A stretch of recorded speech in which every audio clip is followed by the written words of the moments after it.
नमस्कार दोस्तों, आज हम Uttar Pradesh police sub inspector SI भर्ती के सिलेबस को आसान भाषा में समझने जा रहे हैं। जैसा कि हमें ज्ञात है, उत्तर प्रदेश में एसआई के पदों के लिए 4200 पदों पर भर्ती होनी है। आइए हम उत्तर प्रदेश एसआई के सिलेबस को जानते हैं। तो दोस्तों, हम UP police SI exam pattern को समझते हैं। इसमें कुल 160 प्रश्न होंगे, जो कि कुल 400 अंक के होंगे, यानी कि 1% 2.5 अंक का होगा और नेगेटिव मार्किंग इसमें बिल्कुल भी नहीं है। इसमें मुख्यतः 4 भाग होते हैं। प्रथम भाग हिंदी होता है, इसमें 40 प्रश्न होते हैं। दूसरा भाग सामान्य ज्ञान जीएस, इसमें भी 40 प्रश्न होते हैं। तीसरा भाग हमारा गणित होता है, इसमें 40 प्रश्न होते हैं। चौथा भाग हमारा रीजनिंग होता है, इससे भी 40 प्रश्न आने होते हैं। इसमें नेगेटिव मार्किंग बिल्कुल नहीं होती। आगे इनको हम विस्तार रूप से पढ़ने जा रहे हैं। सबसे पहले हम बात करें सामान्य ज्ञान की। इसमें 40 प्रश्न होते हैं और इसका पहला भाग होता है मूल विधि, जो कि बहुत ही इंपॉर्टेंट होता है। इससे क्वेश्चन बनते ही बनते हैं। इसमें हम पढ़ेंगे भारतीय दंड विधान एवं दंड प्रक्रिया संहिता। दूसरे नंबर पर महिला एवं बच्चों की अनुसूचित जाति के सदस्यों आदि को संरक्षण देने संबंधी विधिक प्रावधान, मोटर वाहन अधिनियम, पर्यावरण संरक्षण, वन्य जीव संरक्षण, मानव अधिकार संरक्षण, सूचना का अधिकार अधिनियम, आयकर अधिनियम, भ्रष्टाचार निवारण अधिनियम, राष्ट्रीय सुरक्षा अधिनियम, आईटी अधिनियम, साइबर अपराध, जनहित याचिका, महत्वपूर्ण न्यायिक निर्णय सुधार, भूमि सुधार, भूमि अधिग्रहण, भू राजस्व संबंधी कानूनों का सामान्य ज्ञान। इसके बाद सामान्य ज्ञान में ही दूसरा भाग आता है संविधान, जो कि मोस्ट इम्पोर्टेंट है। इससे लगभग 8 से 9 क्वेश्चन तो बनते ही बनते हैं। इसमें हम संविधान का उद्देश्य, मौलिक अधिकार, नीति निर्देशक तत्व एवं मूल कर्तव्य, संसदीय व्यवस्था, कानून बनाने का अधिकार, स्थानीय शासन एवं निर्वाचन, केंद्र और राज्यों के बीच का संबंध, संवैधानिक अनुसूचियाँ आदि पढ़ते हैं।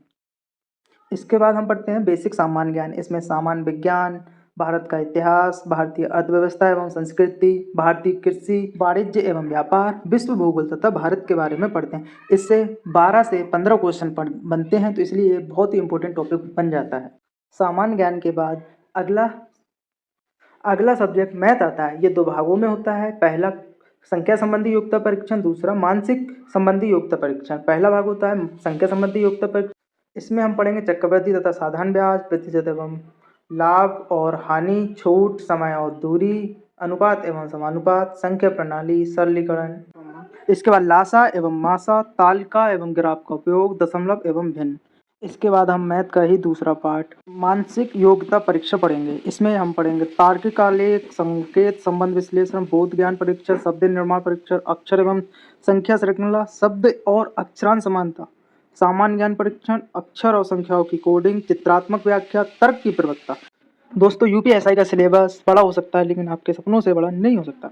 इसके बाद आता है हिंदी। इससे भी 40 प्रश्न पूछे जाते हैं, जिसमें हमें अलंकार, समास, रस, संधि, तत्सम, तद्भव, पर्यायवाची विलोम शब्द, मुहावरे एवं लोकोक्ति, वाक्य का शुद्धि शोधन, गद्यांश पद्यांश पर आधारित प्रश्न पूछे जाएंगे। वाक्यांश के लिए एक शब्द, वर्तनी शुद्धि, वाक्य निर्माण एवं भाषा का ज्ञान आदि से संबंधित प्रश्न पूछे जाएंगे।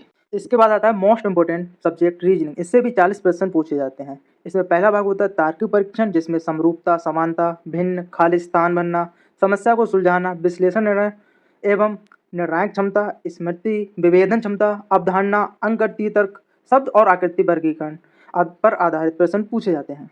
इसके बाद रीजनिंग का ही दूसरा भाग बुद्धिलब्धि परीक्षण से संबंधित प्रश्न पूछे जाते हैं, जिसमें संबंध व आंशिक समानता परीक्षण, चिन्हित करना, श्रृंखला पूरी करना, साहित्य लिपि एवं सांकेतिक लिपि को समझना, ज्ञान परीक्षण, रक्त संबंध, वर्णमाला पर आधार यानी कोडिंग डिकोडिंग, समय क्रम परीक्षण, वेन आरेख और चार्ट सादृश्य परीक्षण, गणितीय योग्यता परीक्षण, क्रम में व्यवस्थित करना आदि संबंधित विषयों से यूपीएसआई में प्रश्न पूछे जाएंगे।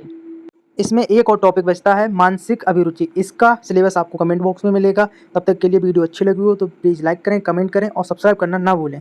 ऐसी ही जानकारी के लिए अपने दोस्तों को शेयर करें। जय हिंद, जय भारत।